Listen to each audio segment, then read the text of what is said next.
দুনিয়া তৃপ্ত করে না, দুনিয়ায় তৃপ্তি মিলে না বন্ধু। এটা তৃপ্তের জায়গা নয়, এটা তৃপ্ত হওয়ার জায়গা নয় বন্ধু। আল্লাহ তাআলা কোরআনে ওয়াদা দিছে, বান্দা জান্নাতে আইসো, তোমার আমি তৃপ্ত করে দেব, সুখে ভরে দেব। মা তাশতাহি আনফুসুকুম, যা দিল চাইবে বান্দা আমি সব দেব। তোমার চাওয়া শেষ হইলে ওয়ালাদাইনা মাজিদ, আমার কাছে আরো অগণিত আছে কোটি কোটি নিয়ামত, যেগুলো তুমি নামও জানো না, চেনেও না বান্দা। তুমি চাও নাই, আমি আল্লাহ নিজের থেকে আরো কোটি কোটি দেব। তুমি আইসো বান্দা, তুমি জান্নাতে আসো, তুমি সবর করো, অপেক্ষা করো। আল্লাহ আমাকেও বুঝার তৌফিক দান করেন, সবাইকে বুঝার তৌফিক দান করেন। আপনাদের এই মাহফিল আমি শুরু থেকেই বললাম, কষ্টের আয়োজন। কষ্ট করে ভাবেন, নিজের ফিকির করেন, নিজের ভালো নিজের কল্যাণ ভাবতে শিখেন। আমি যে আয়াতগুলো পড়ছি এবার তর্জমা শোনেন, তাইলে আমার কথা শেষ। আয়াতগুলো মূল বক্তব্য হইল, আল্লাহ তাআলা বলছেন এই পৃথিবী একদিন শেষ হবে, হাসরের মাঠ কায়েম হবে, মানুষগুলোর দুইটা অবস্থা হবে, কিছু আমার প্রিয় বান্দা হবে, কিছু নাফরমান বান্দা হবে। আল্লাহ তাআলা এই কথাটা খুব গুরুত্ব দিয়া কোরআনে বুঝাইছে, বান্দা এই রং রসের এই সৌন্দর্যময় পৃথিবী তোমার কাছে যত লোভনীয়ই মনে হোক, আকর্ষণীয় মনে হোক, তবে এটা নিশ্চিত যে তুমিও থাকবা না, দুনিয়াও থাকবে না। এই কথাটা মনে রাখো বান্দা। এটা যদি মনে রাখতে পারো তো জিন্দেগি সুন্দর হবে, জীবন সুন্দর হবে। এই জন্য কোরআনুল কারীমে আল্লাহ তাআলা খুব এই কথাটা বুঝাইতে চাইছে, বান্দা এই এত সুন্দর পৃথিবী দেখে তুমি যতই বিমোহিত হও, মুগ্ধ হও, তো মনে রাখো এটা থাকবে না, আমি একদিন ভেঙে ফেলব। ইদাস সামাউন ফাতারাত, আসমান ভেঙে চুরচুর হবে। বা ইদাল কাওয়াকিবুন তাসারাত, তারকারাজি খসে খসে পড়বে, পাহাড়গুলো উঠতে থাকবে তুলার মতো। ওয়াতাকুনুল জিবালু কাল ইহনিল মানফুশ ওয়া বুসাতিল জিবালু বাসসা, পাহাড়গুলো তুলার মতো উঠতে থাকবে, সাগর নদীর পানিগুলো টকবক করে উথরাইতে থাকবে। মা তার কোলের বাচ্চাকে ছুঁড়ে ফেলে দিবে, গর্ভবতী নারীর বাচ্চা নিজে নিজে বের হয়ে যাবে, সব মানুষ পাগলের মতো মাতালের মতো হয়ে যাবে। ইসরাফিল ফু দিবে, জমিনের মধ্যে ভূমিকম্প শুরু হবে, বিকট শব্দে আওয়াজ হবে। আল কারিআতু মাল কারিআ। আল্লাহ তাআলা এই কথাগুলো বহুভাবে বহু আয়াতে বুঝাইতে চাইছেন, বুঝাইয়া বলছেন, বান্দা একদিন তুমিও শেষ হবা, আমার এই সৃষ্টি জগৎ শেষ হবে, হাসরের মাঠ কায়েম হবে। তো এখানেও আল্লাহ তাআলা বলছেন, কাল্লা ইদা দুক্কাতিল আরদু দাক্কান দাক্কা, সাবধান বান্দা, মনে রেখো এই জমিন একদিন চূর্ণ বিচূর্ণ হয়ে যাবে। কি হবে বলেন না? ওইখানে একটা কথা আছে, লম্বা কথা, অতুহিব্বুনাল মালা হুব্বান জাম্মা। আল্লাহ তাআলা বলেন, বান্দা দুনিয়ার মাল আর সম্পদের ভালোবাসাটাকেই তোমরা খুব গভীরভাবে দিলের মধ্যে বসায় লাইলা। তবে মনে রাখো, দুনিয়াকে তুমি যত ভালোবাসো, যত মজবুত করো, যত বিল্ডিং, যত ফাইলিং, যত মজবুতই হোক না কেন, এটাই মনে রাখো আমি আল্লাহ এই জমিন, এই সৃষ্টি একদিন ভেঙ্গে চুরে তছনছ করে দেব, চূর্ণ বিচূর্ণ হয়ে যাবে। কাল্লা ইদা দুক্কাতিল আরদু দাক্কান দাক্কা। এরপরে হাসরের মাঠ কায়েম হবে। তো হাসরের মাঠের দৃশ্যটা আল্লাহ তুলে ধরছে, যে হাসরের মাঠ কায়েম হবে, মানুষগুলো সব দাঁড়ানো থাকবে, আদম থেকে ইসরাফিলের ফু পর্যন্ত। এই দাঁড়ানো অবস্থায় আল্লাহ তাআলা বলতেছেন, ওয়াজা রাব্বুক, আল্লাহ তাআলা মহান আল্লাহ পাক, তিনি তার শান অনুপাতে হাসরের ময়দানে উপস্থিত হবেন। ওয়াল মালাকু সাফফান সাফফা, কোটি কোটি ফেরেশতা সারিবদ্ধভাবে লাইন ধরে দাঁড়াবে, চারদিকে কোটি কোটি ফেরেশতা, মহান আল্লাহ পাক উপস্থিত, আর মানুষগুলো সব দাঁড়ানো। এই কল্পনা করে হাসরের মাঠ। এবার কি হবে? আল্লাহ বলেন, ওয়াজিআ ইয়াউমা ইদিন বিজাহান্নাম।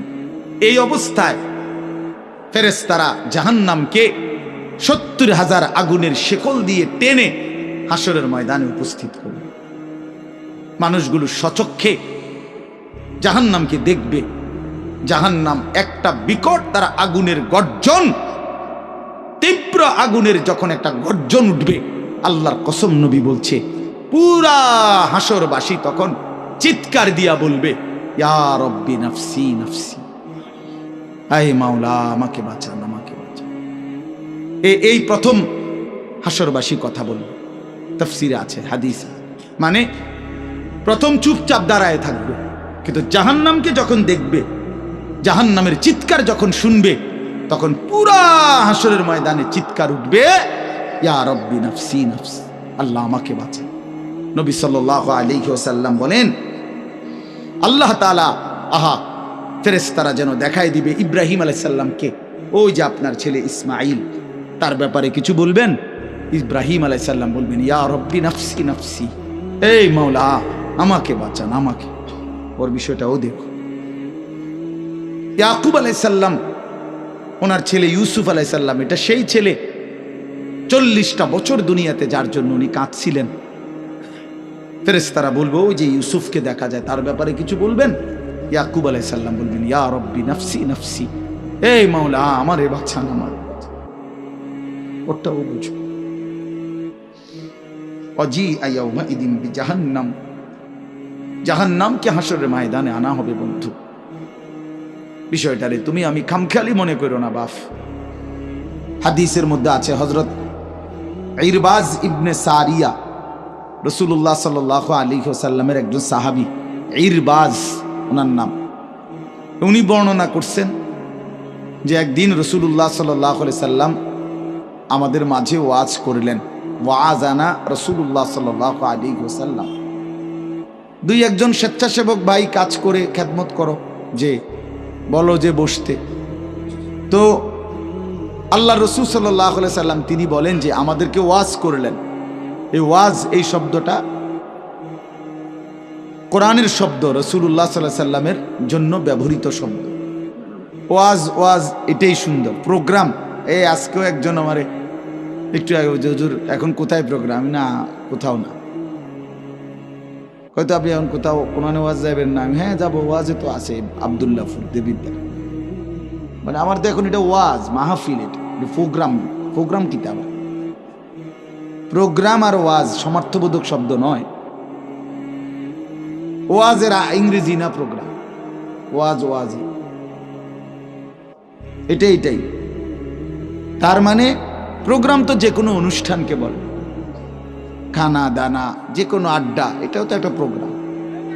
কিন্তু রাসূলুল্লাহ সাল্লাল্লাহু আলাইহি সাল্লামের সাহাবীরা ব্যবহার করছেন যে নবীজি আমাদের মাঝে ওয়াজ করলেন।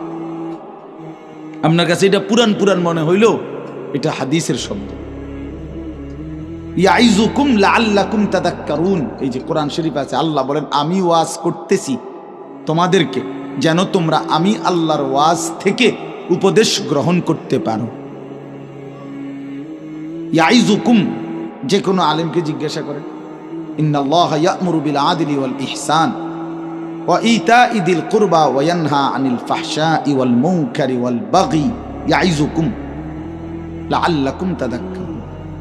এজন্য ওয়াজ, এই শব্দটা কোরআনের শব্দ, এটা রাসূলুল্লাহ সাল্লাল্লাহু আলাইহি সাল্লামের শব্দ। তাহলে এর চাইতে দামি হয়ে গেল প্রোগ্রাম? কথা বলেন না। যাই হোক, তো বলতেছিলাম আল্লাহ নবী সাল্লাল্লাহু আলাইহি ওয়াসাল্লাম তিনি বললেন, ওয়াজ করলেন, সাহাবী বলতেছেন। তো এতে আমাদের অবস্থা কি হলো, শ্রোতাদের হালাত কি হলো? নবী সাল্লাল্লাহু আলাইহি সাল্লামের সাহাবী বলেন, শ্রোতাদের অবস্থা হলো দুইটা, জারাফাত মিনহাল উয়ুন ওয়া ওয়াজিলাত মিনহাল কুলুব। নবীজির ওয়াজের পরে আমাদের হালাত হলো এই, আমাদের চোখ দিয়ে অঝরে পানি ঝরতে লাগলো, আমাদের দিল আল্লাহর ভয়ে কাঁপতে লাগলো। এই সরাসরি হাদিসের। তাহলে ওয়াজের মাকসাদ বুঝলেন কিনা, যে কি হওয়া উচিত ছিল? চোখে পানি ঝরছে আর দিল আল্লাহর ভয়ে কাঁপতেছে। কোরআন শরীফে আছে, সরাসরি কোরআন শরীফে, وَإِذَا سَمِعُوا مَا أُنزِلَ إِلَى الرَّسُولِ تَرَى أَعْيُنَهُمْ تَفِيضُ مِنَ الدَّمْعِ مِمَّا عَرَفُوا مِنَ الْحَقِّ। আল্লাহ বলেন, রাসূল আপনার সাহাবীদের হালাত দেখেন। আমি আল্লাহর কোরআন যখন আপনার উপরে নাজিল করা হয়, আর আপনি যখন সাহাবীদের সামনে এই কোরআন তেলাওয়াত করেন, তারা আয়ুনাহুম, ওই দেখেন ভাই, ওই দেখেন, দেখছেন কি পরিমাণ অপদার্থ এটা? এরকম করলে কেন ভাই তুমি? আরে তুমি মিয়া জ্যাকেটওয়ালা, তুমি আবার পিছে চাও কেন? তুমি চিনো না আমারে, কোনোদিন দেখো নাই? আমি 1 মিনিটের জন্য ছেড়ে দিতে রাজি না। আমি নওজোয়ানের পরিবর্তন চাই। এই এক ফিকির নিয়া জিন্দিগির আমার মেহনত, প্রতিটা নওজোয়ানের বদলানো চাই। এই জন্য সোজা কেউ না বলুক, তার আমি বলবো, আমি নিয়ত করছি যে একদিন পারি একদিন বলবো। যেদিন বলতে পারবো না, নাই। পৃথিবী থেকে কোনোদিন যদি নাই তো নাই, কিন্তু ছেড়ে দেব না আমি ইনশাআল্লাহ। লক্ষ লক্ষ মুসলমানের কিশোর তরুণ যুবক একরকম এটা ভাবছে, এরা ছেলেরা যে এদের কোনো অভিভাবক নাই, আপন মা বলার সাহস পায় না, আপন বাবা বলার সাহস পায় না, এলাকার কেউ কিছু বলার সাহস পায় না। তোমরা ছেলেরা মিয়া যা মন চায় তাই করতেছো নিজের খেয়াল খুশি মতো। আরে ভাইয়া, এভাবে নিয়ন্ত্রণহীন, অভিভাবকহীন, কারো তত্ত্বাবধানবিহীন জীবন জন্তু জানোয়ারের জীবন বেটা। আমি বললাম বেটা, যার মাথার উপরে কোনো ছায়া নাই, যার কোনো অভিভাবক নাই, যারে আগলাইয়া রাখে না কেউ, যারে শুধরাইয়া দেয় না কেউ, আল্লাহর কসম ওই জীবন জানোয়ারের জীবন বেটা, জন্তু জানোয়ারের জীবন। তোমার মনে যা চাই তাই করবা, এটাকে আল্লাহ কোরআনে বলছে এই লোকটার পরিচয় হলো সে জানোয়ার, যার জীবনের কোনো নিয়ন্ত্রণ নেই। রাতের বাজে 3টা ঘুমায় না, সকাল বাজে 9টা ওঠে না। এটা কি তাই? তো পাগল না ছাগল না, এটা পতনেরও টাইম নাই, উড়নেরও কি নাই। এটা কোনো জীবন হলো বলো না? এটা জানোয়ারের জীবন না? সারা রাতের 3টা বাজে মোবাইলে উলঙ্গ ছবি দেখতেছে। আস্তাগফিরুল্লাহ, আস্তাগফিরুল্লাহ। স্বাভাবিকভাবে জি বলো ভাই, রসিকতা করো না, তামাশা করো না, বিকট আওয়াজে যেই বলারও দরকার নেই, স্বাভাবিক শুনতে থাকো ভাইয়া। এই জন্য আমি বললাম ভাই রাগ হইও না, আল্লাহ তোমারও বরকত দান করেন। কিন্তু আমার বলার উদ্দেশ্য হলো আমাদের পরিবর্তন দরকার, সংশোধন দরকার, আমাদের জিন্দিগি সাজানো দরকার। আমি এই কথাটাই বলতেছিলাম যে মাহফিলের মাকসাদ বিবেক জাগানো, দিল জাগানো, দিল জাগানো, অনুভূতি সৃষ্টি করা। যাহা আমি কি করছি, আমি কি করছি, আসলে আমার কি করা উচিত ছিল। তাইলে কোরআনুল কারীমের মধ্যে আল্লাহ তাআলা বলছেন, আল্লাহর কথা শুনলে সাহাবীদের চোখ দিয়ে তারা আয়ুনাহুম তাফিদু মিনাদ দাম'i, নবী আপনি দেখবেন আপনার সবগুলো সাহাবীর চোখ থেকে অঝরে পানি ঝরছে, কাঁদতেছে। আল্লাহর কোরআন শুনলে সাহাবীরা কাঁদতে। কোরআন শরীফে একটা সূরা আছে 29 পারা, সূরা দাহার, কোরআন শরীফের 75 নম্বর সূরা, 76 নম্বর সূরা। এই সূরাটা ছোট্ট একটা সূরা। এই সূরার মধ্যে জান্নাতের অসাধারণ বর্ণনা আছে। যেদিন এই সূরাটা নাজিল হইছে, নবীজি উপস্থিত সাহাবী যারা ছিল সামনে, তখন জিব্রাইল মাত্র নাজিল করছে, নবী সাল্লাল্লাহু আলাইহি সাল্লাম সাহাবীদের সামনে শুনাইছে এটা, এই সূরাটা। এই সূরার মধ্যে জান্নাতের খুব সুন্দর বর্ণনা আছে, সূরা দাহার। তো এই সূরার এই জান্নাতের বর্ণনা শুইনা এইখানে বসা একজন সাহাবী, কালো, রজুলুন আসওয়াদ তাফসিরে আছে, উনি ছিলেন একদম কালো রঙের সাহাবী, সহজ সরল সাহাবী। এইখানে বসেই একটা চিৎকার দিছে জান্নাতের আকাঙ্ক্ষায়, ওইখানে ইন্তেকাল করছে। আল্লাহ নবী সাল্লাল্লাহু আলাইহি সাল্লাম বলছেন, লাকাদ আখরাজা নাফসা সাহিবিকুম আশ-শাওকু ইলাল জান্নাহ, তোমাদের সাথী জান্নাতের শৌক আগ্রহে জীবন দিয়ে দিল। দেখো, जान दिए दिलो जान, निकल जाए दम तेरे कदमों के नीचे, यही दिल की हसरत यही दिल की आरज़ू है। আল্লাহর প্রিয় বান্দারা এটা বলে যে হে বড় মাওলা, আপনার কদমের নিচে জীবন দিয়ে দিলাম। এটাই ছিল দিলের তামান্না, এটাই ছিল দিলের আফসোস, আহাজার। সাহাবায়ে কেরাম যখন আল্লাহর জন্য শহীদ হইতেন, অসংখ্য সাহাবীদের জীবনীতে আছে, যুদ্ধের ময়দানে যখন শহীদ হইতেন রক্ত মাখা শরীর নিয়া, শেষ মুহূর্তে সাহাবীরা একটা কথাই শুধু বলতেন, ফুজতু ওয়া রাব্বিল কাবা, কাবার রবের কসম আমি কামিয়াব হয়ে গেলাম, আমি সফল। ফুজতু অর্থ হলো আমি সফল হয়ে গেলাম, সফল হয়ে গেল। তার মানে শহীদ ব্যর্থ হয় নাই, শহীদ কি হয়েছে? সফল হয়েছে। শহীদ জীবন পেয়েছে, নতুন করে জীবন পেয়েছে।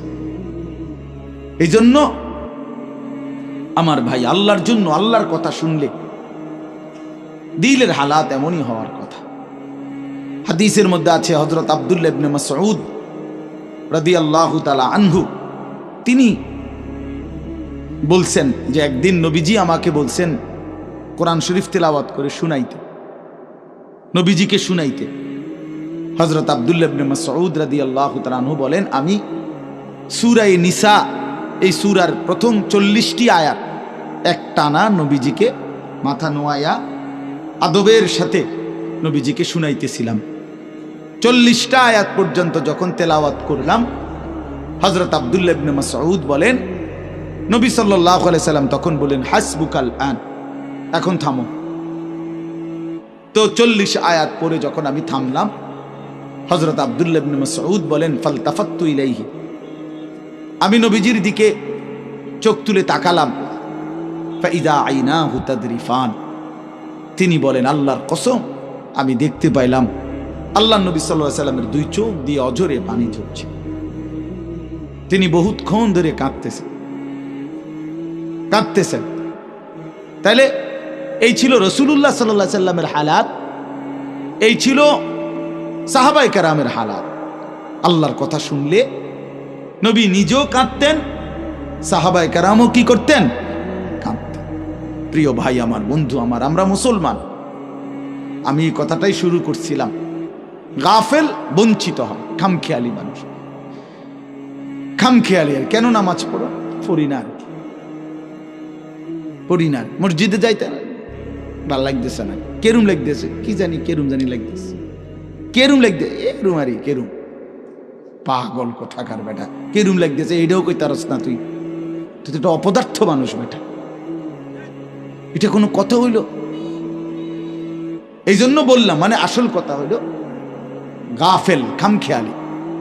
কোরআন শরীফে আছে, যত লোক জাহান্নামে যাবে, আল্লাহর কসম ভাইয়া শোনো, যত লোককে আল্লাহ জাহান্নামে ফেলবে, আল্লাহ কোরআনে স্পষ্ট বলছে সবগুলোর পরিচয় হলো উলাইকা হুমুল গাফিলুন, এগুলো গাফেল। কোরআন শরীফের আয়াত, উলাইকা হুমুল গাফ ওয়া লাকাদ যারানা লি জাহান্নামা কাসীরাম মিনাল জিন্নি ওয়াল ইনস, আমি অসংখ্য অগণিত জিন আর মানুষ দিয়ে জাহান্নামকে পূর্ণ করব। আল্লাহ বলেন এই সবগুলো নাফরমানের পরিচয় উলাইকা হুমুল গাফিল, এরা গাফেল, এরা গাফেল ছিল, খামখেয়ালি করছে, খামখেয়াল। আমি নয়তো হায়াত দিয়েছি, আওয়ালাম নুআম্মিরকুম মা ইয়াতাযাক্কারু ফীহি মান তাযাক্কারা। আল্লাহ তাআলা জাহান্নামীকে বলবে, এই জাহান্নামী বান্দা, মনে তো করো যেটুকু হায়াত দিলে আমার বন্দিগি করতে পারতাম, এটুকু হায়াত, এটুকু সময় আমি তো তোমাকে দিয়েছি বান্দা। তুমি বলো কোন সময়টা, কোন সুযোগটা আমি দেই নাই বান্দা, বলো বলো বান্দা। 1টা বাজে জোহরের আজান হইছে, 3:45 বাজে আসরের আজান হইছে, 3.5 ঘন্টা তো 12 রাকাত বা 10 রাকাত জোহরের নামাজ পড়তে কি 3.5 ঘন্টা লাগে? বলেন মাওলানা। তাইলে যুবক কেন নামাজ পড়লাম? তুমি কি হায়াত পাও নাই? তুমি কি সুযোগ পাও নাই? 4 রাকাত ফজরের নামাজ পড়তে কি 1 ঘন্টা সময় লাগে? তো আল্লাহ তাআলা কি সময় দেয় নাই? আল্লাহ কি হায়াত দিল না? কেন না ফরমানি করলেন? বন্ধু আমার, আল্লাহ বলবেন এই কথা, আওয়ালাম নুআম্মিরকুম, বলো বান্দা, আমি কি তোমাকে হায়াত দেইনি? আমি কি তোমাকে সময় দেই নাই? কোরআন শরীফে আছে আল্লাহ বলছেন এটা। কোরআন শরীফে আছে আল্লাহ বলছেন, জাহান্নামী চিৎকার করবে আর বলবে, আল্লাহ একটু সময় দেন, একটু বিরতি দেন, 1টা মিনিট কদ্দুর আমারে জিরাইতে দেন, আমি পারতেছি না মালিক, আগুনে এই মালিক, আমার শরীরটা জইলা পুরা ছাই হয়ে গেছে, আমি আর পারছি না মাওলা, আমার একটু বিরতি দেন, 10টা মিনিট কদ্দুর বিরতি দেন, এই আগুন আমি সইতে পারছি না। আল্লাহ তাআলা বলবেন লা ইউফাত্তারু আনহুম, না নাফরমান, 1 সেকেন্ডের বিরতি মিলবে না। অহুম ফীহি মুবলিসুন, আল্লাহ বলে জাহান্নামী চিরদিন অনন্তকাল মলিন চেহারা, বিমর্ষ চেহারা নিয়েই পড়ে থাকবে, কোনদিন তার মুখে হাসি ফুটবে না। আর ওমা যালামনাহুম ওয়ালাকিন কানু হুমুজ জালিমিন, আল্লাহ তখন বলবে নাফরমান জাহান্নামী, আমি তো তোমার উপরে জুলুম করি নাই বান্দা, তুমি তো নিজেই নিজের উপরে জুলুম করেছিলে। আমি জুলুম করি নাই, আমি যতগুলো হুকুম করেছি, যতগুলো নিষেধ করেছি বান্দা, প্রতিটা হুকুম পালন করার যোগ্যতাও আমি শরীরে দিয়েছি। তুমি যদি রুকু করতে না পারতা আমি বলতাম না, তুমি যদি সেজদা করতে না পারতা তাইলে আমি হুকুম করতাম না। আমি তো গাছকে বলি নাই সেজদা করতে, তোমারে বলছি। আমি তো মাছকে বলি নাই সেজদা করতে, তোমাকে বলেছি, কারণ তোমাকে তো যোগ্যতাও দিয়েছি। ইন্না হাদাইনাহুস সাবিলা, আল্লাহ বলেন আমি তো বুঝাইবার জন্য আমার পক্ষ থেকে প্রতিনিধিও পাঠিয়েছি, আমি তো বুঝবার জন্য আসমানি কিতাবও দিয়েছি, নবীও দিলাম, রাসূলও দিলাম, উলামায়ে কেরামকেও দিলাম, কিতাবও দিলাম, শরীরেও মানার যোগ্যতা দিলাম, তাইলে কেন পারলা না বান্দা? নামাজ পড়ার যোগ্যতাও আছে, বুঝাইয়া বলার লোকও আছে, বুঝবার মতো কিতাবও আছে, কেন পড়লেন না বলেন? আপনারা যে কেউ যদি সিদ্ধান্ত নেন 2 রাকাত নামাজ পড়বেন, তাহলে আপনাদের শরীরে পড়ার যোগ্যতা আছে কিনা? আপনারা যদি সিদ্ধান্ত নেন কিভাবে পড়ব, তো এই কথা বুঝাইয়া বলার জন্য কোনো আলেম আছে কিনা? যদি বলেন কোরআন থেকে কইলেন, তো এটা দেখানোর মতো কিতাব আছে কিনা? তো কি সমস্যার কারণে পারলেন না? বন্ধু বলেন, প্রিয় ভাই বলো, আমার নওজোয়ান সন্তানরা বলো, ভাইয়া কি কারণে পারলা না? আজকের সারাদিনে 5 ওয়াক্ত নামাজ কেন পড়তে পারলা না দোস্ত? কেন পড়তে পারলা না? হ্যাঁ, এই পৃথিবীতে কত বন্ধুর কত আবদার রক্ষা করলেন, পরম বন্ধু মহান আল্লাহ পাকের কোনো আবদার রক্ষা করলেন না। সামান্যটুকু উপকার যে করছে তারে কতবার থ্যাংক ইউ দিলেন। 24 ঘন্টা যিনি লালন পালন করছে তারে একবারও সেজদা দিলেন না। এই নাফরমান, তুই এত বড় গাদ্দার কেমনে হইলি বেটা? বেনামাজির চাইতে বড় গাদ্দার আর কে হইতে পারে? বেনামাজির চাইতে বেয়াদব, অসভ্য আর কি? বেনামাজি অসভ্য, অসভ্য বেনামাজি শয়তান। যার কপালে সেজদা নাই ওই শয়তান, শয়তান, শয়তান, ওইটা শয়তান। আমি বললাম, আল্লাহর কোরআন বলছে ইবলিস তুই সেজদা দিলি না, আজকের থেকে তুই শয়তান। ইবলিস রে এর আগে শয়তান বলতো না, বলতো না, আজকের থেকে শয়তান, আজকের থেকে রাজিম, ফখরুজ ফা ইন্নাকা রাজিম। আল্লাহ বলছে বের হ বেঈমান, কেন সেজদা দিলি না? ফা ইন্নাকা রাজিম, আজকের থেকে ইবলিস তুই অভিশপ্ত। এজন্য বেনামাজি অভিশপ্ত, বেনামাজি শয়তান। ওয়া ইন্না আলাইকাল লানাতা ইলা ইয়াউমিদ্দিন। আল্লাহ বলছে ইবলিস তুই আমারে সেজদা দিলি না, তো মনে রাখিস আজকের থেকে নিয়ে ইসরাফিলের ফু পর্যন্ত, কিয়ামত পর্যন্ত তোর উপরে আমি আল্লাহর লানত। এটাই তো তরজমা নাকি? কিয়ামত পর্যন্ত তুই নাম বেঈমানের উপরে আমি আল্লাহর লানত। এই জন্য বেনামাজি মনে রাখো, এই যুবক তোমরা যারা নামাজ পড়ো না, তোর উপরে আল্লাহর লানত। আল্লাহর লানত, তোর খোদার গজব তোর উপরে, মনে রাখিস। বলে না আমি ভাত খাই, ভাত ভাত জন্তু জানোয়ারও খায়। আমি তো ঘুম যাই, ঘুম কুত্তাও যায়, কুকুরও খায়, কুকুরও পেশাব পায়খানা করে, কুকুরেরও যৌন চাহিদা পূরণ হয়, এই জন্য কুকুরেরও বাচ্চা কাচ্চা হয়। এটা কোনো অবাক কিছু না। আপনি ভাত কতটি খান আর ঘুম যান আর পেশাব পায়খানা করেন আর লজ্জাস্থানের চাহিদা পূরণ করেন, এরই নাম যদি জীবন হতো, তাই জানোয়ারের সাথে তফাৎ কি? বলেন না কেন? জন্তু জানোয়ারের সাথে আমাদের জিন্দেগির তফাৎ কোথায় ভাইয়া? কি ব্যস্ততায় পড়ে গেলেন এই বাবারা, বন্ধুরা আমার, কি ব্যস্ততায় মালিককে সেজদা দিতে পারলেন না? মা সালাকাকুম ফি সাকার ক্বালু লাম নাকু মিনাল মুসাল্লিন। আল্লাহর ফেরেশতা জাহান্নামীকে বলবে, হে জাহান্নামী বেঈমান, কে তোকে জাহান্নামে কেন নিয়ে আসলো? কেন আসলি জাহান্নামে? বন্ধু আমার শুনো বন্ধু, আল্লাহর কোরআনে আল্লাহ বলেন জাহান্নামী বলবে ক্বালু লাম নাকু মিনাল মুসাল্লিন, ফেরেশতা ভাইয়া, কারণ আমি নামাজি ছিলাম না, এজন্য জাহান্নামী হলাম। ওয়াইলুন ইয়াওমাইদিল লিল মুকাদ্দিবিন ওয়া ইযা ক্বিলা লাহুমুর কাউ লা ইয়ারকাউন।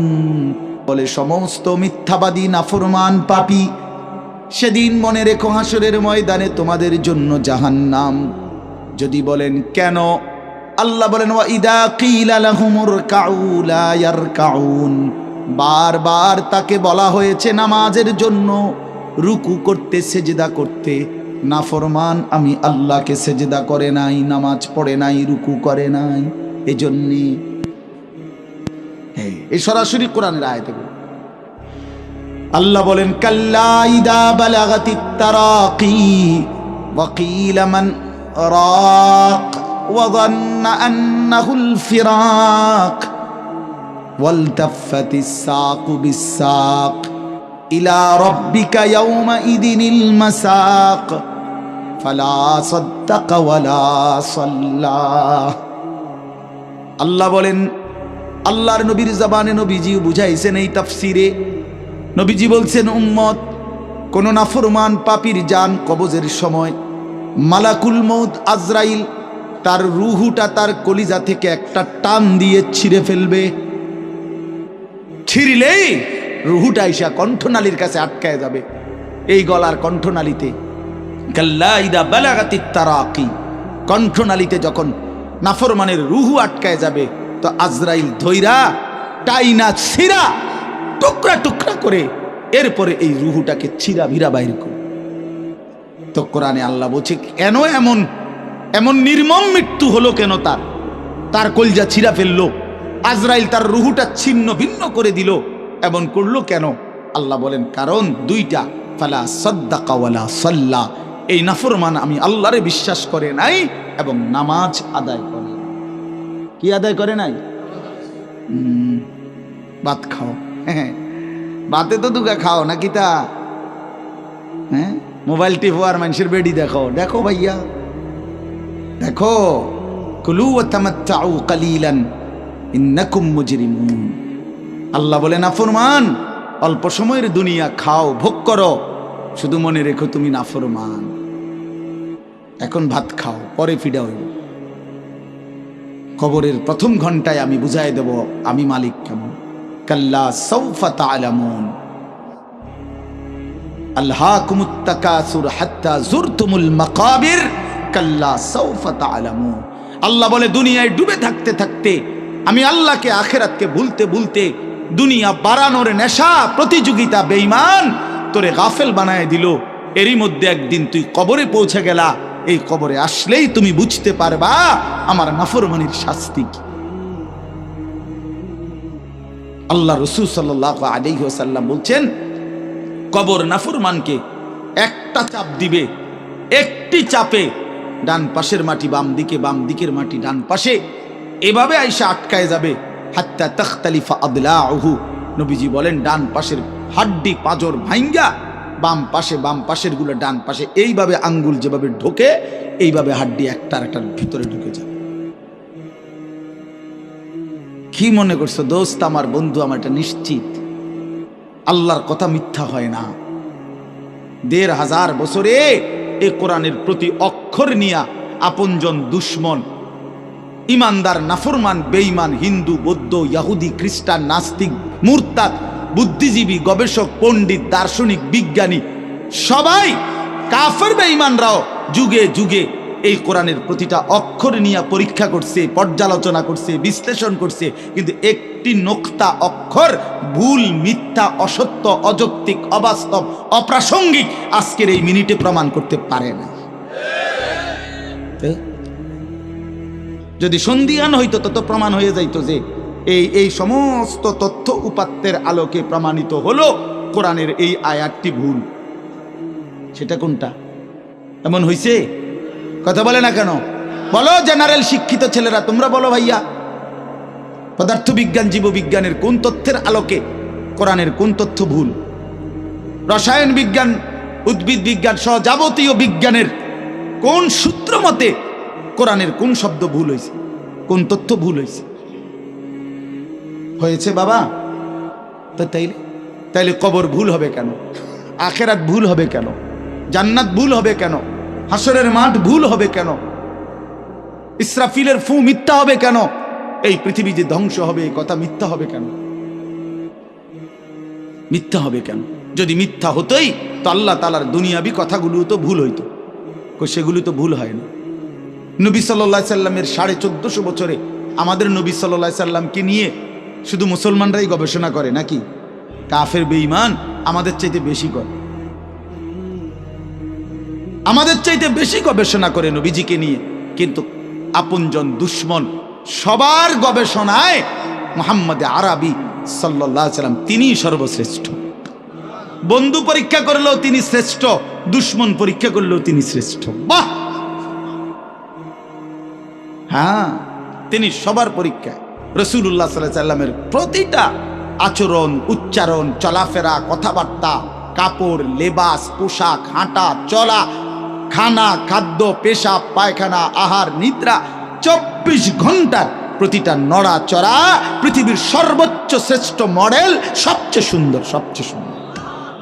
তিনি হাসলেও সুন্দর, তিনি কাঁদলেও সুন্দর, তিনি হাঁটলেও সুন্দর, তিনি বসলেও সুন্দর।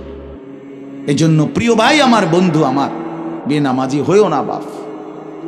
মাঝ বয়সী যারা, আপনাদেরকেও বলি, একটা চা দোকান নামাজ পড়তে দেয় না, একটা সিএনজি নামাজ পড়তে দেয় না, একটা অটো রিক্সা নামাজ পড়তে দেয় না, একটা বুটমুড়ির দোকান নামাজ পড়তে দেয় না, সামান্য কুদ্দুর ক্ষেতের ফসল নামাজ পড়তে দেয় না, 12,000, 14,000, 20,000 টাকার একটা চাকরি, এটা আপনাকে এক ওয়াক্ত নামাজ পড়ে দিতে দেয় না। হায় হায় বদনসিব! কয় টাকার বিনিময়ে আল্লাহকে ভুলে গেলেন? 20,000 টাকার বিনিময়ে। একটা দোকানে কয় হাজার টাকা বেতন হলো, এই 30,000, 40,000 টাকার বেচা কিনার বিনিময়ে আল্লাহকে ছেড়ে দিলেন। যুবক ভাই, তোমরা এই 12, 14, 20,000 টাকার একটা মোবাইলের কাছে আল্লাহকে ছেড়ে দিলা। মাত্র 20,000 টাকায় তুমি ইমানদার বিক্রি হয়ে গেলা। ছি ছি ছি! মোমেন তো এত কম দামে বেচা হয় না, এত অল্প দামে তো বেচা হইবার কথা না ভাই। মাত্র একটা 15-20,000 টাকা দামের মোবাইলের কাছে তো বিক্রি হয়ে গেল। নিজের ইমান, নিজের ইসলাম, নিজের আখিরাত, আল্লাহর সাথে সম্পর্ক, রাসূলের সাথে সম্পর্ক, ধর্মের সম্পর্ক, কোরআনের সম্পর্ক সব ছেড়ে দিলা, সব ভুলে গেলা। তুমি চেনো না আল্লাহ কি, রাসূল কি, আখিরাত কি। তুমি চিনছো শুধু মোবাইল, নারী, ছবি, নর্তকী, জিনা, ব্যভিচার, অসভ্য দৃশ্য, বন্ধুদের আড্ডা। না ভাইয়া, এত কম দামে ইমানদার বিক্রি হয়, মুমিন এত অল্প দামে বিক্রি হয় না। হ্যাঁ, 54 বছরের যেই জালেম স্বৈর শাসক বাপ ফুতে মিলে, সিরিয়ার ওই জালেম স্বৈর শাসক ফ্যাসিস্ট, যে 54 বছর ধরে হাজারো লক্ষ মুসলমানের রক্তে জমিন ভাসাইছিল, কারাগারের অন্ধকার প্রকোষ্ঠে আটকায় রাখছিল, মুসলমান ইমানদারের রক্তের আহাজারিতে আল্লাহর জমিন কাঁপতেছিল। ওই সিরিয়াতে এই যে কয়দিন, মাত্র 2 দিন হলো, 8ই ডিসেম্বর 24 বছরের জুলুমের শাসন থেকে পলাইয়া সিরিয়ার প্রেসিডেন্ট বাশার আল আসাদ ভাগছে, পলাইছে। শুনছেন আপনারা? পলাইছে। নতুন উইকেট পড়ছে যে, শুনছেন? এই যে 8ই ডিসেম্বর আরেকটা উইকেট পড়ছে। প্রথম উইকেট পড়ছে 5ই আগস্ট, দ্বিতীয় উইকেট পড়ছে 8ই ডিসেম্বর। 2024 উইকেট পড়ার বছর, 2024 উইকেট পড়ার বছর। এবছর বোলিং ভালো হয়েছে, এবছর উইকেট পড়তেছে। 2 উইকেট পড়ে গেছে। আগামী উইকেট নেতানিয়াহু, ইনশাআল্লাহ। ইসরায়েলের এই কুত্তাও হেরে যাবে ইনশাআল্লাহ। ইসরায়েলের ওই বেঈমান নেতানিয়াহু অয় ভাগবে, অয় পালাবে ইনশাআল্লাহ, কোনো সন্দেহ নেই।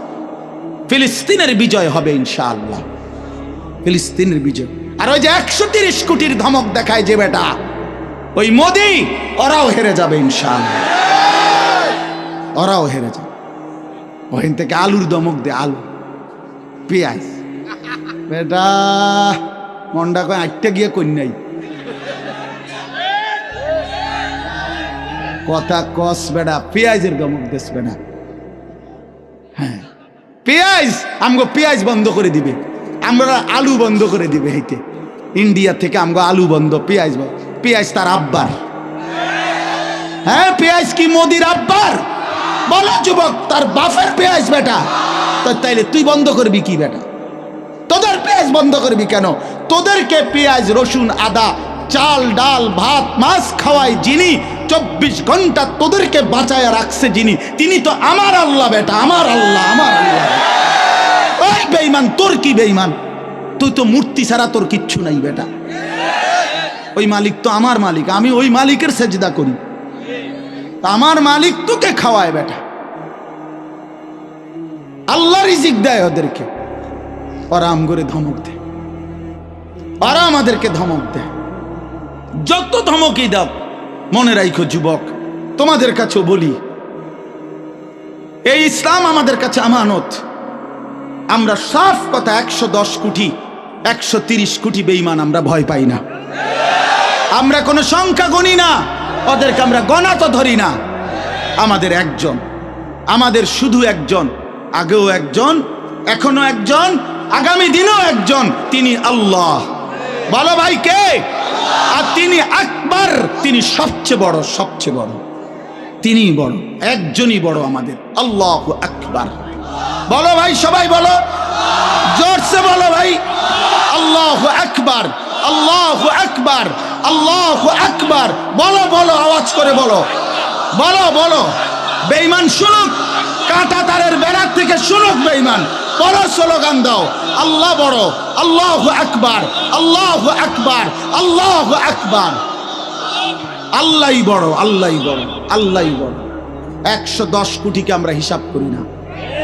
ইনশাআল্লাহ এই বাংলাদেশের ইমানদার মুসলমান আমরা কলিজার খুন দিয়ে হলো মাতৃভূমির প্রতি ইঞ্চি জমিন আমরা হেফাজত করবো ইনশাআল্লাহ, ইনশাআল্লাহ। সোজা কথা, কোনো সন্দেহ নাই এতে, কোনো সন্দেহ না।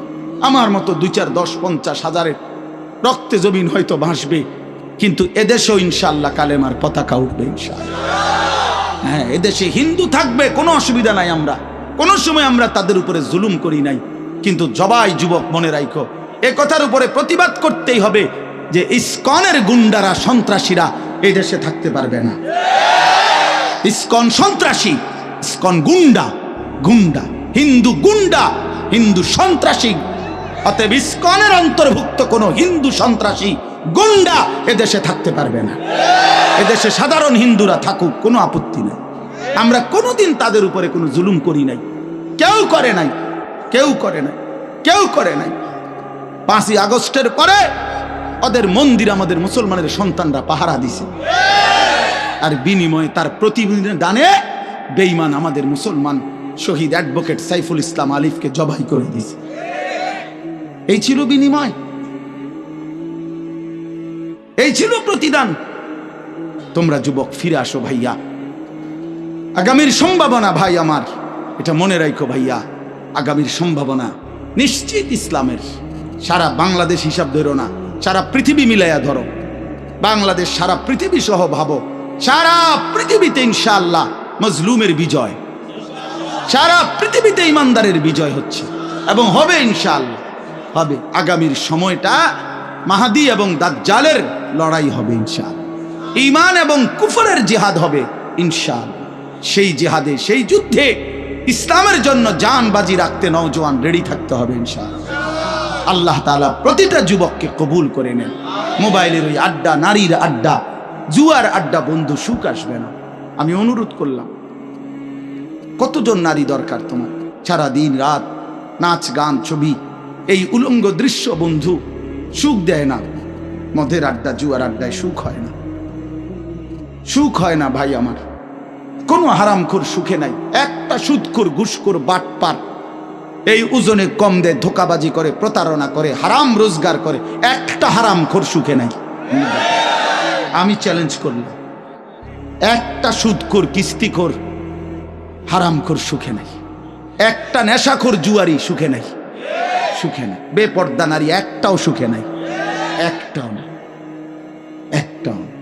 রূপ যৌবনের ফেরিওয়ালা, রাস্তায় ফেরি করে যারা, নিজের যৌবনের, নিজের রূপের এই অসৎ নারী কোনোদিনও সুখ পায় না। সুখ, সুখ, সুখ, শান্তি, তৃপ্তি, দিলের স্বস্তি, অন্তরের প্রশান্তি আল্লাহর কসম আল্লাহকে মানার মধ্যে, সেজদার মধ্যে। হাদিসে আছে, আল্লাহ তাআলা বলছে, বান্দা তুমি যদি আমার বন্দেগীর জন্য সময় দাও, আমি ওয়াদা দিলাম, মালাতু সাদরাকা গিনান, আমি তোমার অন্তর ধনী বানিয়ে দেব, দিল খুশ করে দেব। হ্যাঁ হ্যাঁ, প্রয়োজনে থাইকো কুড়ে ঘরে, চাটাইয়ের মধ্যে থাইকো, তারপরও আমি আল্লাহ দিল খুশ করে দেব। এই জন্য গুনার মধ্যে তৃপ্তি নাই, আল্লাহর নাফরমানির মধ্যে তৃপ্তি নাই। সবাই ছেলেরা, ভাইয়া, অনেক ছেলে মাশাআল্লাহ, অনেক নওজোয়ান। প্রিয় ভাই, তুমি ফিরে আসো, তুমি নামাজ পড়ো, তুমি নামাজ পড়ো, তুমি আল্লাহকে রাজি করো। মোবাইলের আড্ডা, জুয়ার আড্ডা, নারীর আড্ডা ছেড়ে দাও।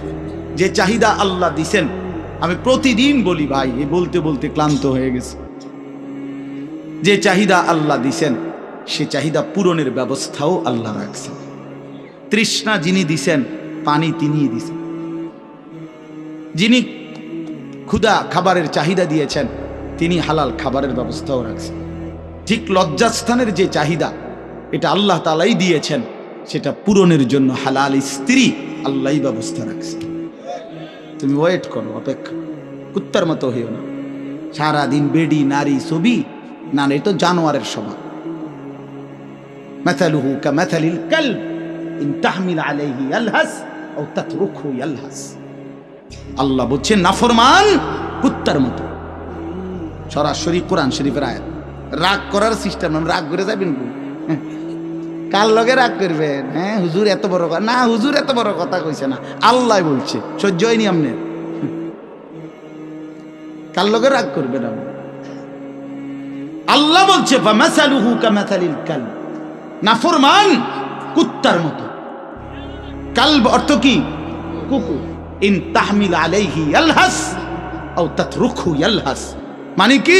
আল্লাহ বলছে তার উপরে যদি বোঝা চাপায় দেয়, তাইলেও সে জিহ্বা বাইর করে দেয়, আর যদি বোঝা সরায় দেয়, তারপরও জিহ্বা বাইর করে দেয়। লুভিয়ে থাকে, জিহ্বা বাইর করে থাকে। তার মানে তার তামাম দুনিয়া দিল, সে আরো দুনিয়া চায়, আবার না দিল এই আফসুসে করে। তো তৃপ্তি হলো কই? তৃপ্তি হলো কই? দুনিয়া তৃপ্ত করে না, দুনিয়ায় তৃপ্তি মিলে না বন্ধু। এটা তৃপ্তের জায়গা নয়, এটা তৃপ্ত হওয়ার জায়গা নয় বন্ধু। আল্লাহ তাআলা কোরআনে ওয়াদা দিছে, বান্দা জান্নাতে আইসো, তোমার আমি তৃপ্ত করে দেব, সুখে ভরে দেব। মা তাশতাহি আনফুসুকুম, যা দিল চাইবে বান্দা আমি সব দেব। তোমার চাওয়া শেষ হইলে ওয়ালাদাইনা মাজিদ, আমার কাছে আরো অগণিত আছে কোটি কোটি নিয়ামত, যেগুলো তুমি নামও জানো না, চিনো না বান্দা। তুমি চাও নাই, আমি আল্লাহ নিজের থেকে আরো কোটি কোটি দেব। তুমি আইসো বান্দা, তুমি জান্নাতে আসো, তুমি সবর করো, অপেক্ষা করো। আল্লাহ আমাকেও বুঝার তৌফিক দান করেন, সবাইকে বুঝার তৌফিক দান করেন। আপনাদের এই মাহফিল আমি শুরু থেকেই বললাম, কষ্টের আয়োজন। কষ্ট করে ভাবেন, নিজের ফিকির করেন, নিজের ভালো নিজের কল্যাণ ভাবতে শিখেন। আমি যে আয়াতগুলো পড়ছি এবার তর্জমা শুনেন, তাইলে আমার কথা শেষ।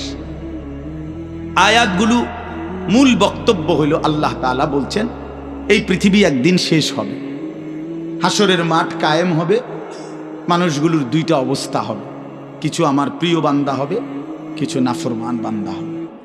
আল্লাহ তাআলা এই কথাটা খুব গুরুত্ব দিয়া কোরআনে বুঝাইছে, বান্দা এই রং রসের এই সৌন্দর্যময় পৃথিবী তোমার কাছে যত লোভনীয়ই মনে হোক, আকর্ষণীয় মনে হোক, তবে এটা নিশ্চিত যে তুমিও থাকবা না, দুনিয়াও থাকবে না। এই কথাটা মনে রাখো বান্দা, এটা যদি মনে রাখতে পারো তো জিন্দেগি সুন্দর হবে, জীবন সুন্দর হবে। এই জন্য কোরআনুল কারীমে আল্লাহ তাআলা খুব এই কথাটা বুঝাইতে চাইছে, বান্দা এই এত সুন্দর পৃথিবী দেখে তুমি যতই বিমোহিত হও, মুগ্ধ হও, তো মনে রাখো এটা থাকবে না, আমি একদিন ভেঙে ফেলব। ইযাস সামাউন ফাতারাত, আসমান ভেঙে চুরচুর হবে। ওয়া ইদাল কাওয়াকিবুন তাসারাত, তারকারাজি খসে খসে পড়বে, পাহাড়গুলো উঠতে থাকবে তুলার মতো। ওয়া তাকুনুল জিবালু কাল ইহনিল মানফুশ ওয়া বুসাতিল জিবালু বাসসা, পাহাড়গুলো তুলার মতো উঠতে থাকবে, সাগর নদীর পানিগুলো টকবক করে উতরাইতে থাকবে। মা তার কোলের বাচ্চাকে ছুঁড়ে ফেলে দিবে, গর্ভবতী নারীর বাচ্চা নিজে নিজে বের হয়ে যাবে, সব মানুষ পাগলের মতো মাতালের মতো হয়ে যাবে। ইসরাফিল ফুঁ দিবে, জমিনের মধ্যে ভূমিকম্প শুরু হবে, বিকট শব্দে আওয়াজ হবে। আল কারিআতু মাল কারিআ, আল্লাহ তাআলা এই কথাগুলো বহুভাবে বহু আয়াতে বুঝাইতে চাইছেন, বুঝাইয়া বলছেন, বান্দা একদিন তুমিও শেষ হবা, আমার এই সৃষ্টি জগৎ শেষ হবে, হাসরের মাঠ কায়েম হবে। তো এখানেও আল্লাহ তাআলা বলছেন, কাল্লা ইদা দুক্কাতিল আরদু দাক্কান দাক্কা, সাবধান বান্দা, মনে রেখো এই জমিন একদিন চূর্ণ বিচূর্ণ হয়ে যাবে। কি হবে বলেন না? ওইখানে একটা কথা আছে, লম্বা কথা, অতুহিব্বুনাল মালা হুব্বান জাম্মা। আল্লাহ তাআলা বলেন, বান্দা দুনিয়ার মাল আর সম্পদের ভালোবাসাটাকেই তোমরা খুব গভীরভাবে দিলের মধ্যে বসায় লাইলা। তবে মনে রাখো, দুনিয়াকে তুমি যত ভালোবাসো, যত মজবুত করো, যত বিল্ডিং, যত ফাইলিং, যত মজবুতই হোক না কেন, এটাই মনে রাখো আমি আল্লাহ এই জমিন, এই সৃষ্টি একদিন ভেঙ্গে চুরে তছনছ করে দেব, চূর্ণ বিচূর্ণ হয়ে যাবে। কাল্লা ইদা দুক্কাতিল আরদু দাক্কান দাক্কা, এরপরে হাসরের মাঠ কায়েম হবে। তো হাসরের মাঠের দৃশ্যটা আল্লাহ তুলে ধরছে যে হাসরের মাঠ কায়েম হবে, মানুষগুলো সব দাঁড়ানো থাকবে, আদম থেকে ইসরাফিলের ফু পর্যন্ত। এই দাঁড়ানো অবস্থায় আল্লাহ তাআলা বলতেছেন, ওয়াজা রাব্বুক, আল্লাহ তাআলা মহান আল্লাহ পাক, তিনি তার শান অনুপাতে হাসরের ময়দানে উপস্থিত হবেন। ওয়াল মালাকু সাফফান সাফফা, কোটি কোটি ফেরেশতা সারিবদ্ধভাবে লাইন ধরে দাঁড়াবে, চারদিকে কোটি কোটি ফেরেশতা, মহান আল্লাহ পাক উপস্থিত, আর মানুষগুলো সব দাঁড়ানো। এই কল্পনা করে হাসরের মাঠ। এবার কি হবে? আল্লাহ বলেন, ওয়াজিআ ইয়াউমাইদিন বিজাহান্নাম, এই অবস্থায় ফেরেশতারা জাহান্নামকে ৭০,০০০ আগুনের শেকল দিয়ে টেনে হাসরের ময়দানে উপস্থিত করবে। মানুষগুলো সচক্ষে জাহান্নামকে দেখবে। জাহান্নাম একটা বিকট তারা আগুনের গর্জন, তীব্র আগুনের যখন একটা গর্জন উঠবে, আল্লাহর কসম নবী বলছে, পুরা হাসরবাসী তখন চিৎকার দিয়া বলবে, ইয়া রব্বি নাফসি নাফসি, আয় মাওলা আমাকে বাঁচান, আমাকে বাঁচান।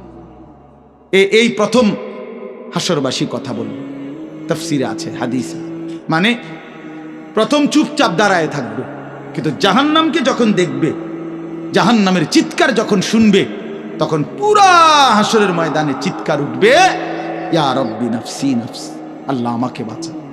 নবী সাল্লাল্লাহু আলাইহি ওয়াসাল্লাম বলেন, আল্লাহ তাআলা ফেরেশতারা যেন দেখাই দিবে ইব্রাহিম আলাইহিস সালামকে, ওই যে আপনার ছেলে ইসমাঈল, তার ব্যাপারে কিছু বলবেন। ইব্রাহিম আলাইহিস সালাম বলবেন, ইয়া রব্বি নাফসি নাফসি, এই মাওলা আমাকে বাঁচান, আমাকে। ওর বিষয়টাও দেখো। ইয়াকুব আলাইহিস সালাম, ওনার ছেলে ইউসুফ আলাইহিস সালাম, এটা সেই ছেলে 40টা বছর দুনিয়াতে যার জন্য উনি কাঁদছিলেন। ফেরেশতারা বলবো ওই যে ইউসুফকে দেখা যায় তার ব্যাপারে কিছু বলবেন? ইয়াকুব আলাইহিস সালাম বলবেন, ইয়া রব্বি নাফসি নাফসি, এই মাওলা আমার এ বাচ্চা না, আমার ওটাও বুঝো। অজি আয়াউমা ইদিন বিজাহান্নাম, জাহান্নামকে হাসরের ময়দানে আনা হবে বন্ধু। বিষয়টারে তুমি আমি খামখেয়ালি মনে করো না বাপ, এতগুলো কোরআনের আয়াত মিথ্যা হইতে পারে না। ১৬ লক্ষ নবী রাসূল, আদম থেকে নবী সাল্লাল্লাহু আলাইহি সাল্লাম সমস্ত আম্বিয়া কেরাম চিল্লায়া উম্মতের দুয়ারে দুয়ারে গিয়ে আখিরাতের কথা বলছে, কবরের হাসরের। এগুলো ভুল হবে কেন, মিথ্যা হবে কেন ভাইয়া? প্রতিদিন যে মানুষগুলো কবরে যায়, তুমি কি দেখো না ভাই, এই মানুষের মৃত্যু, লাশ, কবর তোমারে কিছুই মনে করায় না? জলজ্জান্ত যে মানুষটা তোমার আমার চোখের সামনে হাঁটতো, চলতো, ফিরতো, খাইতো, ঘুমাইতো, দোকান করতো, বাজার করতো, কত কথা বলতো, আজ এত মানুষ জানাজায় উপস্থিত, কতজন কত কথা বলতেছে, কিন্তু খাটিয়ার ওই লাশ সে তো আর কথা বলে না,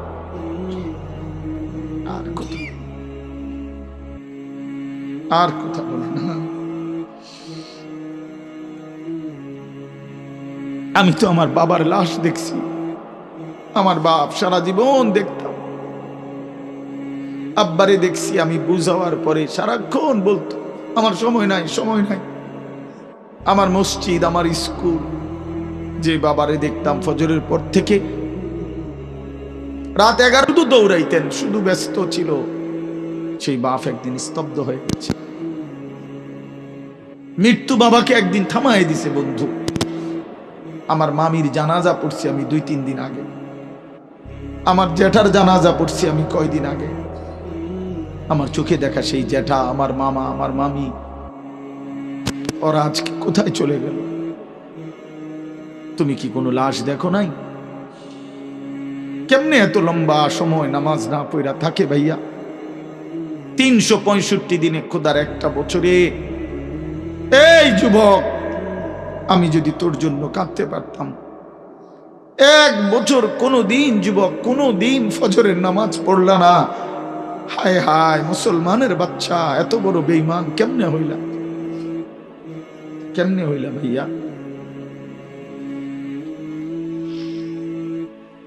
এ কেমন জিন্দিগি ভাই? কোনো দিন নামাজ পড়বা না?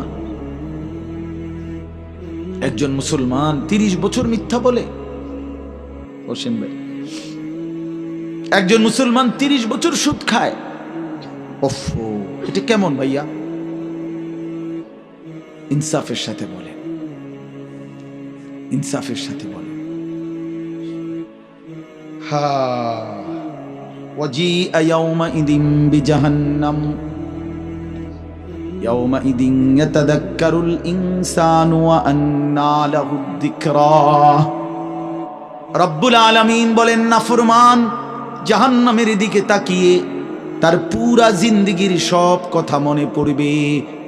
ওয়া আন্না লাহুদ যিকরা, কিন্তু আল্লাহ বলেন, বান্দা মনে পড়ে বলো না কি লাভ হবে? বুঝে তো আসবে বান্দা, মনে তো পড়বে সব, কিন্তু লাভ কি হবে বলো? কি লাভ হবে? ইয়াকুলু ইয়া লাইতানি কদ্দামতু লিহায়াতি, নাফরমান তখন বলবে, হায় আফসোস, ইয়া লাইতানি, হায় আমার আফসোস, মন্দ কপাল, আমি যদি দুনিয়ার হায়াতে থাকতে আজকের এই আখিরাতের জন্য কিছু পাঠাইতাম। সময় তো ছিল, সুযোগ তো ছিল, হায়াত তো আমার মাওলা দিছিল, রাত দিন তো দিয়েছিল, সুস্থতাও দিয়েছে, জীবন দিয়েছে, যৌবন দিয়েছে, আল্লাহ তো আমারে সব দিছিল, আমি কি করলাম? ইয়া লাইতানি লাম উশরিক বিরাব্বি আহাদা, আল্লাহ বলে, নাফরমান বলবে, হায় আফসোস, যদি আল্লাহর সাথে শরীক না করতাম। ইয়া লাইতানি কুনতু তুরাবা, নাফরমান বলবে, হায় আফসোস, আজ যদি মাটি হয়ে যেতাম, আজ যদি মাটি হয়ে যেতাম। ইয়া লাইতানি ইত্তাখাযতু মা'আর রাসূল সাবিলা, নাফরমান বলবে, হায় আফসোস, যদি রাসূলের পথ ধরতাম। ইয়া লাইতানি লাম আত্তাখিয ফুলানান খলিলা, হায় আফসোস যদি অসৎ লোককে বন্ধু না বানাইতাম, চরিত্রহীনকে যদি বন্ধু না বানাইতাম, আজকে তো আমিও বেঁচে যেতাম। ইয়া লাইতানি কুনতু মাআহুম ফাফুজা ফাওজান আযীমা, হায় আফসোস যদি নেককারদের সঙ্গী হতাম, তাহলে তো আজকে আমিও সফল হতাম। চলেন বন্ধু, শেষ কথা, ফায়াউমা ইদিল্লা ইউআযযিবু আযাবাহু আহাদ ওয়ালা ইউথিকু ওয়াথাকাহু আহাদ। আল্লাহ বলে, বান্দা সেদিন আমি আল্লাহর পক্ষ থেকে তুমি নাফরমানকে যেই আযাব দেওয়া হবে, বান্দা বিশ্বাস করো এমন আযাব তোমারে আর কেউ কোনোদিন দেয় নাই, এমন ফিডা তুমি আর খাও নাই, এমন বেইজ্জতি আর কোনোদিন হও নাই বান্দা, এমন শাস্তি আমি আল্লাহর পক্ষ থেকে দেওয়া হবে। ওয়ালা ইউসিকু ওয়াথাকাহু আহাদ, আল্লাহ বলে নাফরমান আমার ফেরেশতা তোরে যেই বাঁধাটা বাঁধবে, এমন শক্ত বাঁধা বান্দা তোরে আর কেউ কোনোদিন বাঁধে নাই। আল্লাহ আমাকে মাফ করে দেন। ইয়া আইয়াতুহান নাফসুল মুতমাইন্নাহ, বিপরীত দিকে এবার আল্লাহ তাআলা ইমানদার নেককার বান্দাকে ডাক দিবে। মানে ওই যে এনেটা ফিডাফিডি চলতে আছে, নাফরমানরে টাঙ্গাইয়া ফিরতে আছে, বানতে আছে, একটা মায়ের চলতে আছে, এই কারণে আবার আমার নেককার বান্দা নিয়ে আবার ঘাবড়ায় যায়। আমার আব্বারে দেখতাম, এত রাগী মানুষ ছিল, আমগো বড় কোনো ভাইরে যদি আব্বা লাঠি নিত ফিডার লেগা, আমার মনে আছে ছোটবেলায় আমি দেখকেই কাইন্দা দিতাম, চিৎকার দিতাম। আব্বা কইতো না না তোর তো আব্বা কিছু কই না আব্বা। তো আল্লাহ তাআলা বলেন আমার ইমানদার বান্দা নিয়ে আবার ঘাবড়ায়া যায়, তা আল্লাহ নিজেই ডাক দিবেন, ইয়া আইয়াতুহান নাফসুল মুতমাইন্না, হে আমার প্রিয় আত্মা, পবিত্র আত্মা, প্রশান্ত আত্মা, আমার ইমানদার বান্দা, ইরজিই ইলা রাব্বিক, কোনো ঘাবড়ায়ো না, তুমি তোমার মাওলা আমি রবের কাছে আসো, রাদিয়াতাম মারদিয়া, আমিও তোমার উপরে রাজি, খুশি, তুমিও আমার উপরে খুশি। কোনো টেনশন করো না, ঘাবড়াইও না, ওইনে ফিডা চলবো, তুমি মারতো না, তুমি টেনশন করো না। ফাদখুলি ফি ইবাদি ওয়াদখুলি জান্নাতি, আল্লাহ বলবে আমার নেককার বান্দা, প্রিয় বান্দা, তোমার আমার আরো নেককার বান্দা এখানে আছে, ওদের সাথে গিয়া মিশো, একসাথে আমার জান্নাতে ঢোকো, আমার জান্নাত। এই শেষ কথাটা বলি, প্রিয় ভাই হযরত মাওলানা মুফতি ইয়াসিন আহমদ ফারুকি মাওলানা সাহেব অসুস্থ বললেন, শুনছি আমি, আল্লাহ তাআলা পুরাপুরি শিফায়ে কামেলা আজেলা দান করে। আমি নিজে কোমরের ব্যথা আছে 2 দিন, প্রচন্ড ব্যথা, এরপরও আল্লাহর দয়ায় আসার সুযোগ হয়েছে। তো বলতেছিলাম ভাইয়া, এই শেষ কথাটা হইল, এখানে একটা কথা আছে, ওয়াদখুলি জান্নাতি, এই জান্নাতি, আল্লাহ বলবে বান্দা আমার জান্নাতে ঢোকো। তো তাফসীরের মধ্যে লিখছে, ইমানদার বান্দা, নেককার বান্দা, তার সারা জিন্দেগির কষ্ট মেহনতের বিনিময়ে, আমলের বিনিময়ে হাসরের ময়দানে আল্লাহ যখন বলবে আমার জান্নাতে ঢোকো, আল্লাহর কসম ইমানদার বান্দা খুশিতে আনন্দে আত্মহারা হয়ে যাবে যে মালিক আমারে মালিকের জান্নাতে ঢুকতে দিচ্ছে। কালকে আমি এক জায়গায় মাহফিলে যাইতেছিলাম, তা আমার একজন ঘনিষ্ঠ বন্ধু কোম্পানিগঞ্জ বাজারের ব্যবসায়ী নুরুল আলম ভাই, ওরে আমি ফোন দিলাম, দোস্ত আপনি কই?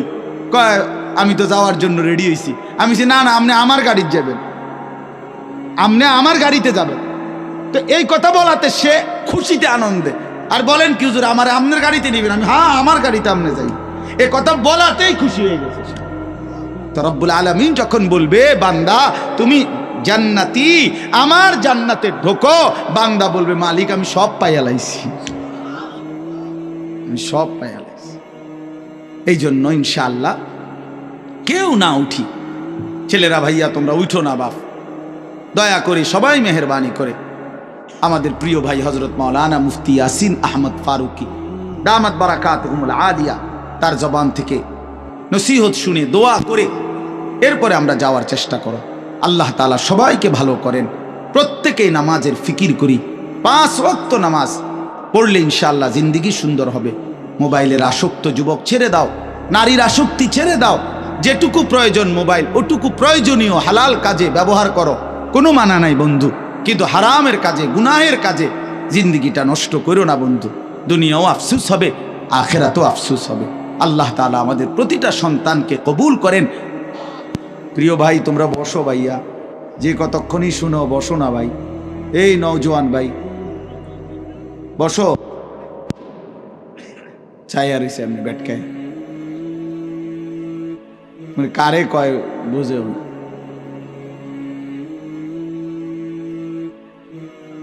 বসেন সবাই।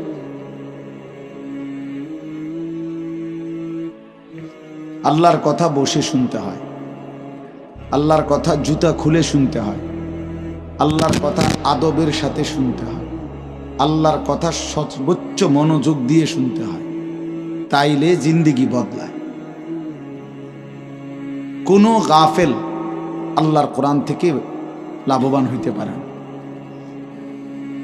গাফেল বঞ্চিত হয়, মানে যে খামখেয়ালি।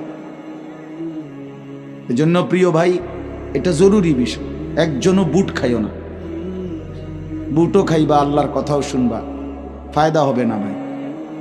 বাদামও খাইবা আল্লাহর কথাও শুনবা, কোনো ফায়দা হবে না, নিজের ভিতরে কোনো অনুভূতি জাগবে না। প্রতিটা ওয়াজের মাকসাদ কিন্তু দিল জাগানো, দিল জাগানো, নিজের ভেতরটাকে, ঘুমন্ত বিবেকটাকে জাগিয়ে তোলা, এটাই মূল একটা মাকসাদ, অন্যতম মাকসাদ। প্রতিটা আয়োজনের পিছনে অনেক কষ্ট আছে। এই মাহফিল, এই প্যান্ডেল, এই স্টেজ, পোস্টার, হ্যান্ডবিল, ওলামায়ে কেরামকে দাওয়াত দেওয়া, যথোপযুক্তভাবে এদেরকে নিয়ে আসা, ঠিক মতো গুছগাছ করা, অনেক কাজ। আগামী শনিবার 14 তারিখ আমার মাদ্রাসায় বার্ষিক মাহফিল। তো আজকে প্রায় 14-15 দিন ধরে মাদ্রাসার বড় ছাত্ররা, ওস্তাদরা সারা দিন রাত কাজ করতেছে, সারা দিন, এখনো কোনো শেষ হয়নি। আজকে বুধবার শেষ, কালকে বৃহস্পতি, শুক্র, শনিবারে মাহফিল।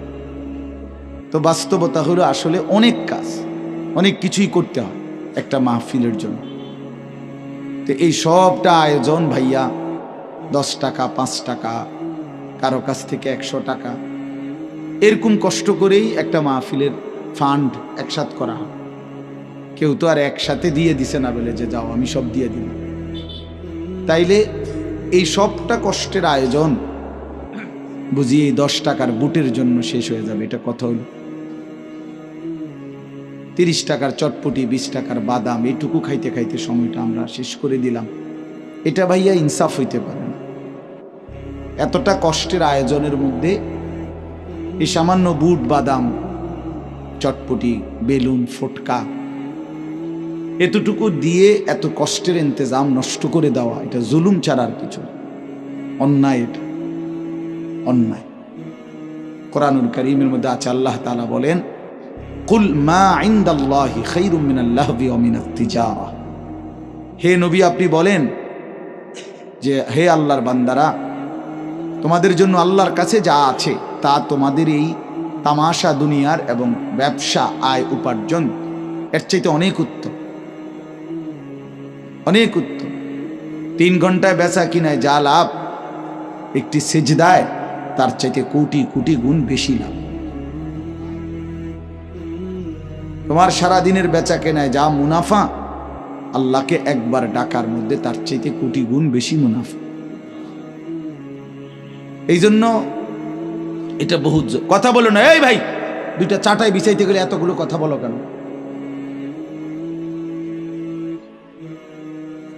একদম কথা বলবো না মিয়া ভাই। তোমরা যদি বসতে রাজি না হও তো বাইরে চলে যাও। হ্যাঁ যাও, বাইরে যাও। 2-4 জন গাফেল না শুনলে কি হইছে?